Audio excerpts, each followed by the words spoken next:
See now, turns out that entire introduction was written by ChatGPT. Could you tell? What gave it away? Was it the narrator we've totally always had on this show? Why would it add a narrator? Not even an announcer, a narrator. It didn't even have me say, here's some news. Anyway, here's some news. It looks like Katie is cost cutting again, so I'm just gonna go off the prompter and improvise the entire episode. Because that's how shows work. You can just riff it.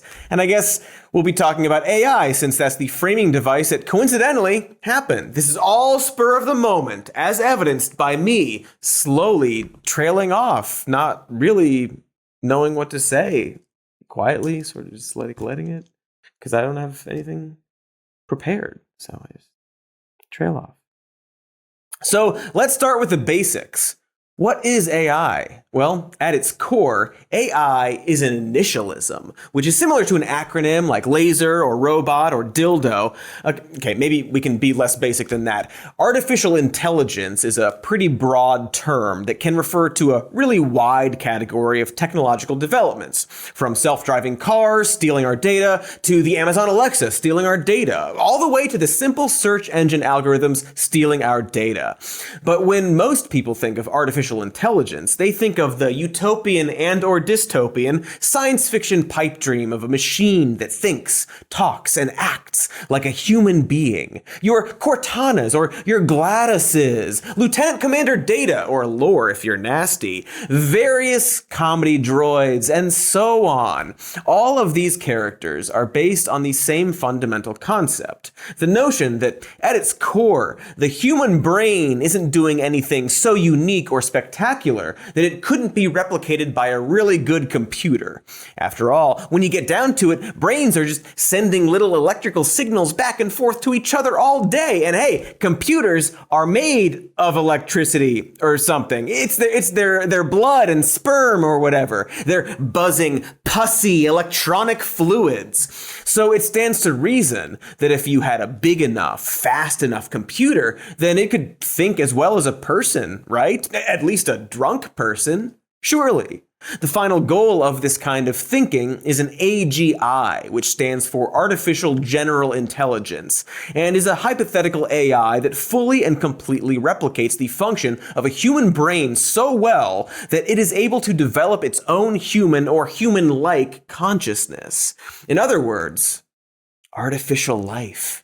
The scientists working on these projects hope to utilize machine learning, a subfield of artificial intelligence that at its most basic level uses large data sets to train an AI to recognize and replicate patterns without needing to be programmed to do so in an attempt to imitate intelligent human behavior. It's a lot like training a dog that doesn't love you.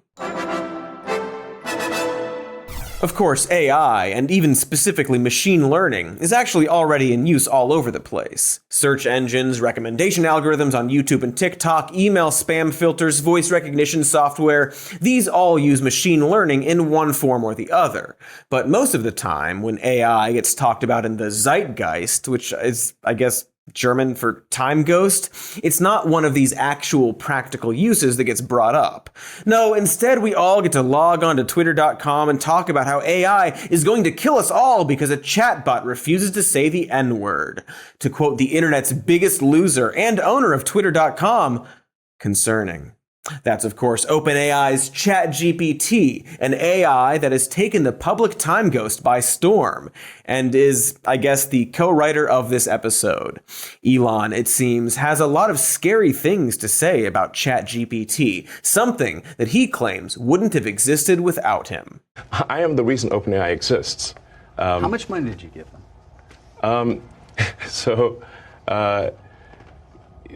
I'm not sure the exact number, but it's some number on the order of $50 million.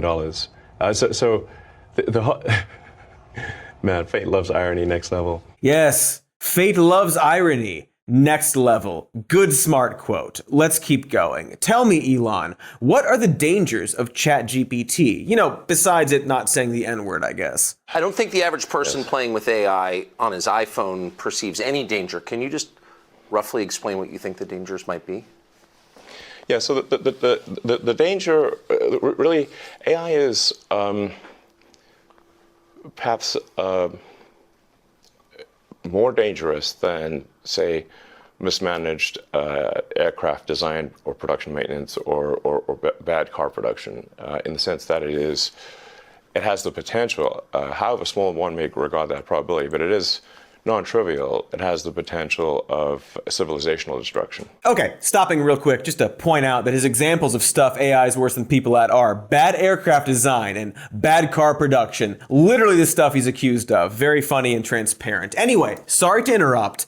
Go on, little guy. There's movies like Terminator, but it wouldn't quite happen like Terminator, because the intelligence would be in the data centers. Right. The robot's just the end effector. Okay, seems like he's not answering the question. And Tuckles, bless his racist little whatever's in his chest cavity, actually picks up on this. So can you just put it, I keep pressing you, but just for people who haven't thought this through and aren't familiar with it, and the cool parts of artificial intelligence are so obvious. You know, write your college paper for you, write a limerick about yourself. Yeah. Like, there's a lot there that's fun and useful. But can you be more precise about what's potentially dangerous and scary? Like, what could it do? What specifically are you worried about? Going with old sayings, the pen is mightier than the sword. If you have a super intelligent AI that is capable of writing incredibly well and in a way that is very influential, convincing, and is constantly figuring out what is more convincing to people over time, and then enters social media, for example, Twitter, but also Facebook and others, and potentially manipulates public opinion in a way that is very bad. So the cool parts are writing papers for you.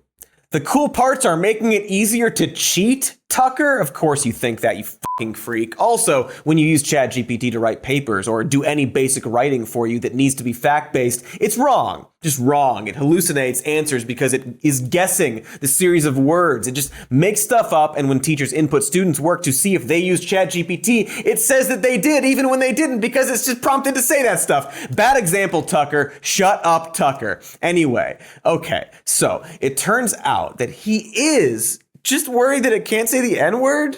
Yeah, I guess he's technically saying he's apparently worried about misinformation, propaganda, which he certainly never falls for when it's written by humans. But also, mostly, really, watching both interviews, Elon is just mad that ChatGPT is too politically correct and wants to start his own competing product that I guess will be exclusively N-words? All N-words, all the time. He's gonna call it Truth GPT because his AI is the true one, not the other ones, because of reasons, you see. It has it right in the name. It's truth. Though to his credit, he also points out that OpenAI was promised as a non-profit before doing a 180 on that, which is whack of them. So good on him for pointing that out. Surely nobody else would have, or at least they wouldn't have purely because of spite. So that's something.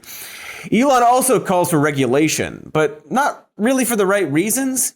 He also seems really upset that the guy in charge of OpenAI called him a speciesist. The final straw was Larry calling me a speciesist for being pro-human consciousness instead of machine consciousness. And I'm like, well, yes, I guess I am. I am a speciesist. And then he called me a speciesist.